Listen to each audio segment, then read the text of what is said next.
Oke, assalamualaikum warahmatullahi wabarakatuh. Allahumma shalli ala Muhammad wa ala sayyidina Muhammad.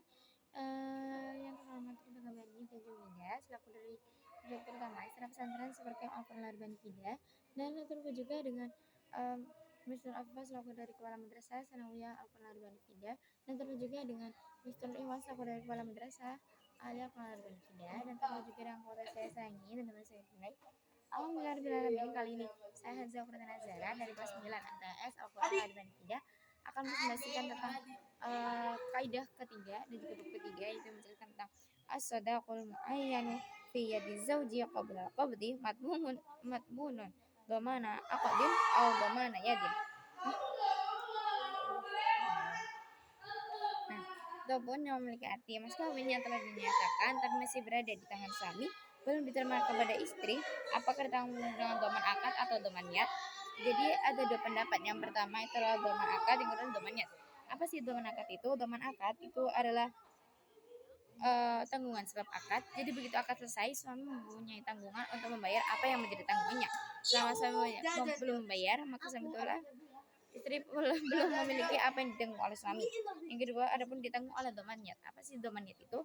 Dhaman yad adalah tanggungan sebab menguasai, jadi suami hanyalah sebagai penguasa dari milik istrinya.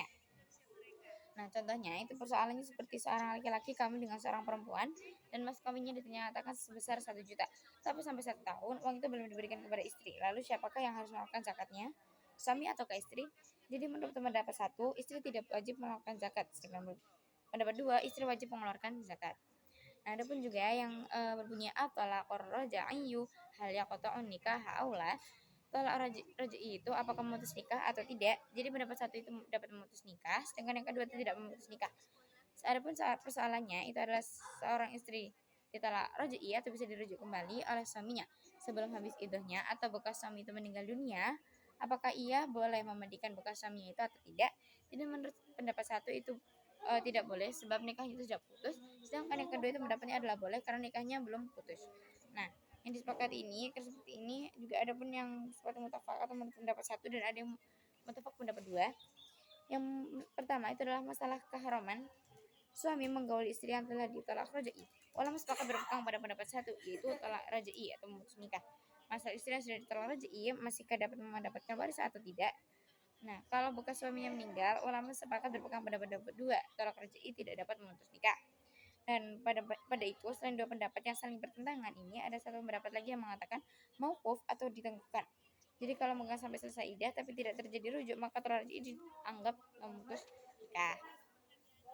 Dan juga ada pun dia tuh berbunyi azdiharu halil mughallabu fihi musyabahatut talaqi au musyabahatul yamini, yang memiliki arti dihar. Itu apakah yang dimenangkannya serupa talak atau serupa sumpah? Persoalan seorang laki-laki berkirim surat kepada istrinya, enggak ya, kok bagiku sebagian bingung ibu kok apakah dengan surat ini? Hah? Enggak, Wahyu enggak bercanda. Di hari itu apa namanya? Nah, dengan surat ini laki-laki itu sah atau tidak? Jadi pendapat 1 itu sah sebagai dia kinayah, sedangkan pendapat 2 tidak sah sebab sumpah itu tidak sah tanpa ucapan. Nah, juga ada pun yang berbunyi dia itu fardul kifayati hal yata'ayyanu bisyuru'i amlah, yang memiliki arti fardhu kifayah yang sudah dikerjakan itu apakah menjadi fardhu ain atau tidak? Yang pendapat 1 itu menjadi fardhu ain, yang pendapat 2 itu adalah tidak. Nah, contohnya itu seperti salat jenazah, jika sudah dikerjakan tapi di tengah-tengah salat itu dibatalkan, maka bagaimana hukumnya?